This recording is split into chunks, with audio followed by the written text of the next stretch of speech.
Hello, Reality Reduced. I was asked to show you how I lay down ground cover, and here we go. First, we have two basic starting points. On a flat land, I like to use this kind of just dump it out and move it around as you like it, as a base coat kind of thing.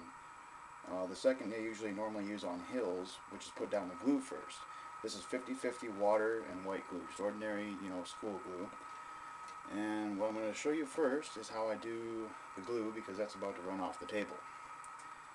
If it starts to do that, I just kind of build a dam first, and just kind of liberally apply all along wherever it's needed.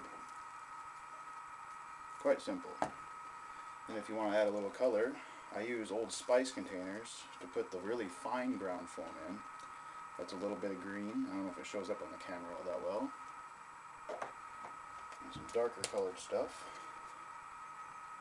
if you feel so inclined to use that, which I often do. And some of the thicker, coarser stuff that they put out. Look at this, just kind of sprinkle it on there. And of course you can use whatever kind you want. Thicker, coarser, thinner, and wispier. But after that, give it just a little bit more glue on top of there.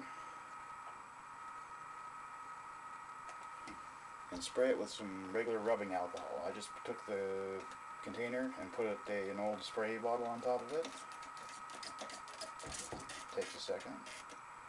You notice that instant change there. I don't know if that showed up, but it started moving almost, like it came alive. That's a very important part. It's to break the surface tension of this real thick glue. Now, to show you how I would do it on this flatland normally, I'd take my sand that's down and soak it with a good spray of that alcohol. Lay down some of the dilute glue. Use full strength glue on hills. It makes it a lot easier. You can usually apply it with a paintbrush. Sometimes carpenter's glue works better because it's thicker and like a real vertical hillside. And then basically the same thing, just kind of come along, douse a little bit there, a little bit of color. Let's try another one. This is the lighter stuff, I think. Yeah. A little bit of brownish fall coloring kind of thing there. And again, if you want to put some of the thicker ground foam on, go right ahead and do that.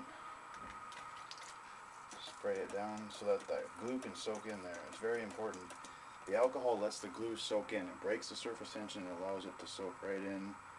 And you'll never see a white glue spot where it's hardened or anything like that. Over here you will, because I haven't colored that up very well.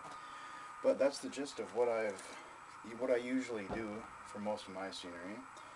I hope you all have a lot of fun trying it. It's how I was taught to do it, and how I know most folks around where I live do it. So, enjoy.